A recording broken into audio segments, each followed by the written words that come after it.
Hello everybody and welcome back to another video from myself, Critical Rocket, with a new mech, the Bushwacker. At last, an Inner Sphere mech to be added to the lineup, and definitely a fan favourite. Here just a quick look at the mech lab, showing off a sort of Curita scheme. I couldn't get a very good one, and the build is the BSW-X1, so it's virtually unchanged, bar the Ferro is switched out for Endo, as far as the contents are concerned. A little bit of extra armor was put on the arms. That was about it. One thing that's actually one of the more interesting aspects of it is you have to note from the off is that the mech actually has asymmetrical hardpoints, but also has asymmetrical armor set up. The right arm has more armor than the left, so you have to be aware of that when you're moving around. And if you start messing with the armor, if you want it to be symmetrical, you have to keep that in mind. The actual mech itself, a bit of a background on it. It was a failed mech design originally prior to the clan invasion. Techs from the Draconis Combine just couldn't quite get the mech to work properly. Within the lore, the fluff was that it had engine shielding problems, which caused a lot of electrical feedback, usually knocking out important systems. And during the clan invasion, it became something of a liability, so the mech was mothballed for the short term. Not long into or shortly before the end of the clan invasion, they got their hands on some Vulture, or as you clanners would know it, Mad Dog schematics, and that allowed them to basically fix the issue with the engine shielding, and the Bushwacker went into full production.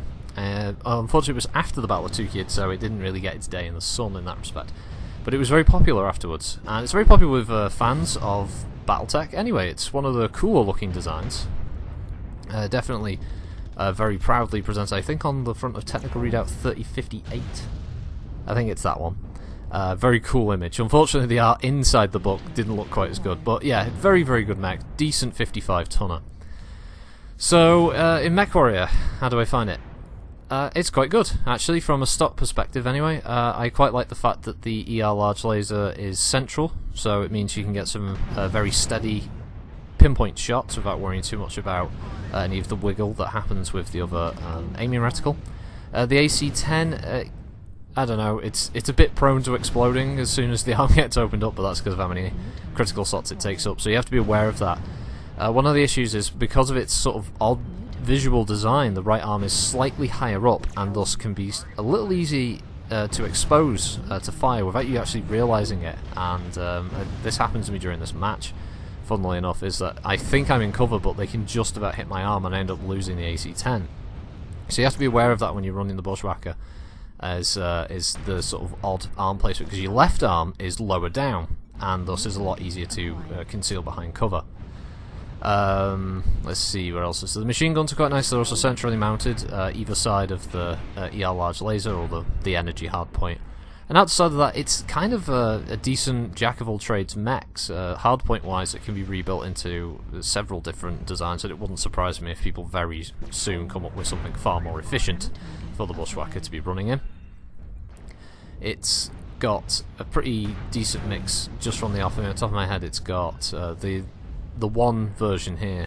I think only has the one energy hardpoint, but it's got dual ballistics in the torsos, and it has obviously the one on the right arm and a couple of missile hardpoints. So you can probably come up with a decent ballistics build for this. It wouldn't surprise me if people start running multiple AC 2s or 5s on this mech with maybe a backup weapon.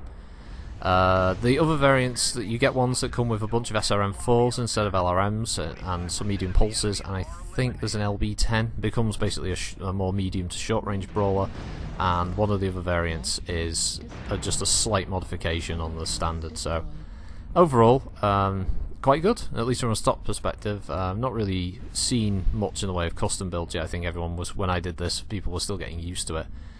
However, I'd recommend it. It's a cool mech. It's definitely got a bit of that nostalgia factor to it for anyone who remembers playing it with it in MechWarrior 3, probably MechWarrior 4, and obviously fans of the cartoon. The hero mech is Velton Rider's colour scheme, basically Velton Rider's build, so that's quite nice. I think they call it the High Roller. And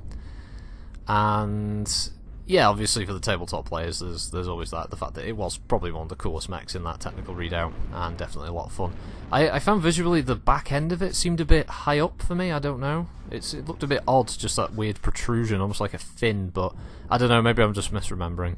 Either way, the visual design's very nice. I like the little animations, the way the arms sort of jiggle in their mounts as they walk, and they've done a decent job.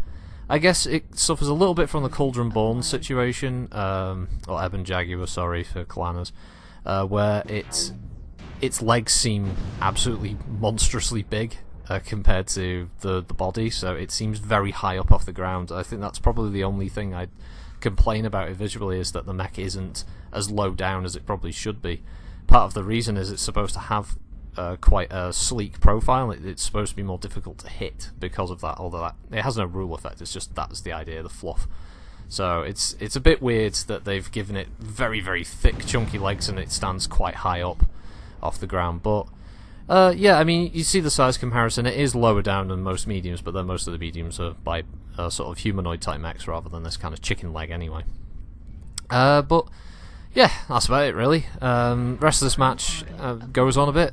It's quite close actually, it's a good match, so if you're interested in seeing the rest of it, I'm more than happy to go through my painful missed shots and all the rest of it, and you all have a good week, and let us know how you've been finding the Bushwacker, and I'll see you next time. Critical Rocket, signing out. The enemies are half depleted. Keep pushing. New target acquired. Target destroyed. New target acquired.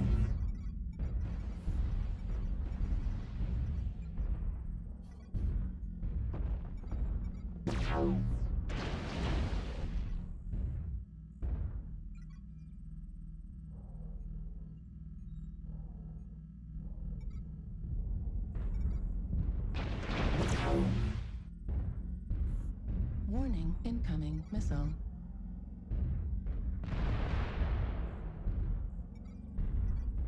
New target acquired. We've almost got them all. Clean up the survivors.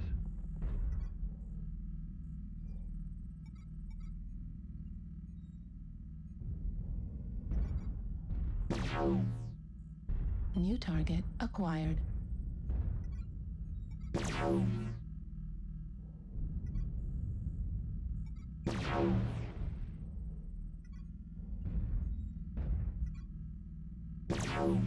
We're taking critical losses. We need you to pull through. New target acquired. Center torso critical damage.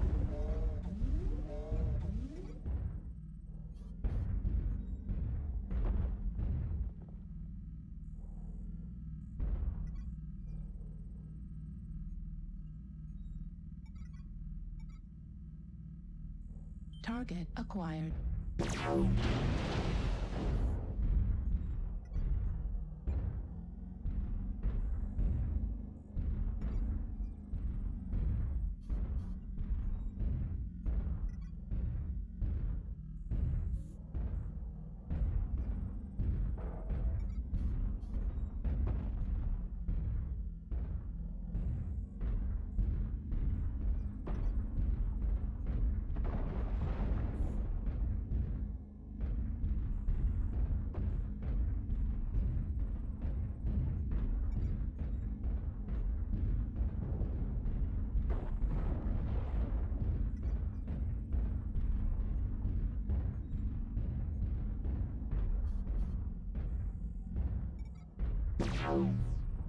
New target acquired. Torso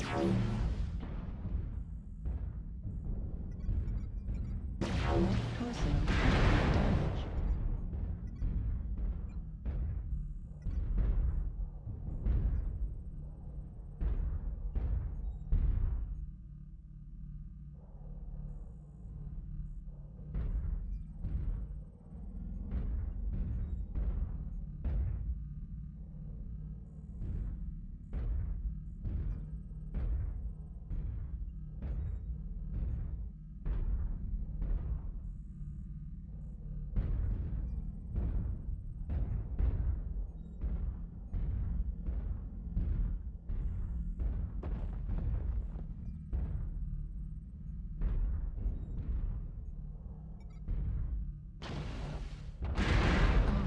critical damage. LRM destroyed.